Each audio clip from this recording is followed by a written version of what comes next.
My name is Bobby Smith, and whether I'm reading with my children, supporting beginner mountain bikers, or leading a professional development workshop, I'm always teaching.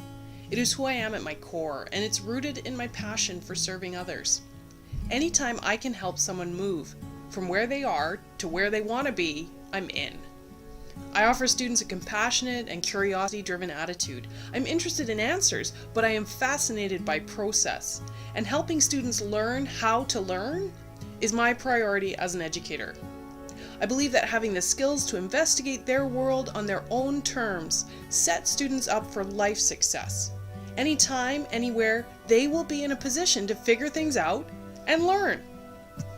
My philosophy of education, as I just described, is where my attitude towards world and second language acquisition for elementary school children and their families is rooted. I seek to engage students' curiosity around other languages, helping them make connections between what they're learning and what they already know. I believe if students can see aspects of themselves in other languages, it can stimulate their curiosity, and in turn motivate them to participate in world language acquisition. I believe the same principles apply for students learning English as a second language, helping them see connections between themselves and the things that they value and love, and the English language is critical to setting them up for successful English language acquisition. In terms of my own education practice, I have many strategies for incorporating ESL and second language support into the traditional curriculum. To understand where I'm coming from, I'll start with a story about myself. I remember getting off the plane in Honduras. An 18-year-old kid from Campbell River, whose only experience speaking Spanish was ordering guacamole at taco time. I remember feeling like I was underwater, as people chatted around me and I understood nothing. I couldn't call a cab, order a decent meal, or figure out where my hotel was. I ended up hunched on the sidewalk, hungry and crying, helpless and overwhelmed by my inability to navigate situations that had been second nature my whole life. I believe that an inclusive classroom recognizes that students who are learning English as a second language may be experiencing difficult feelings in a similar way to my 18-year-old self. How in their own environments, ELL students are competent, intelligent people who are likely undergoing stresses that may be impacting their experiences as learners. With this in mind, I believe an inclusive classroom makes room for the whole ELL student, their prior learning, their cultural and linguistic origins, and the unique challenges they may be facing immersed in an English environment. An inclusive classroom not only acknowledges these elements, but consciously engages them, scaffolding off of them to ensure ELL student success. My plan for creating an inclusive classroom is based on many of Michaela Colombo's strategies from her book, Teaching English Language Learners, 43 Strategies for Successful Kindergarten to Grade 8 Classrooms. For example, I will arrange my classroom so that it is conducive to relationship building between ELL students and those already proficient in English. In part, this means thoughtful arrangement of desks into groups where students can interact. As ELL students build bonds with their classmates, so are they both alleviating potential feelings of isolation and building a social support network for themselves. Additionally, as Colombo points out, this kind of arrangement facilitates academic conversations between ELL students and their English-speaking counterparts, adding an ease and efficiency to the demanding language acquisition process. Further, in terms of room arrangement, and keeping in mind ELL students' possible emotional, mental, and academic stresses, again as per Colombo, I will ensure that quiet space is also available. ELL students will be welcome to use this space when they need a break, need to focus, need to minimize incomprehensible stimuli, or simply need to cope with adjusting to an unfamiliar environment.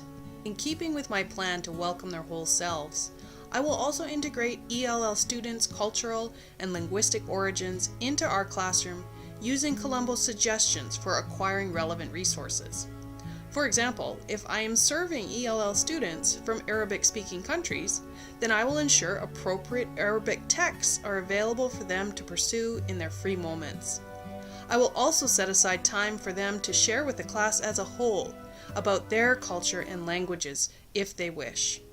I believe that not only do these strategies include ELL students by implicitly honoring their unique cultural contexts, as well as offering them respite when necessary, but it explicitly signals to other students that in our inclusive classroom, we make time and space for other people's cultural and linguistic backgrounds.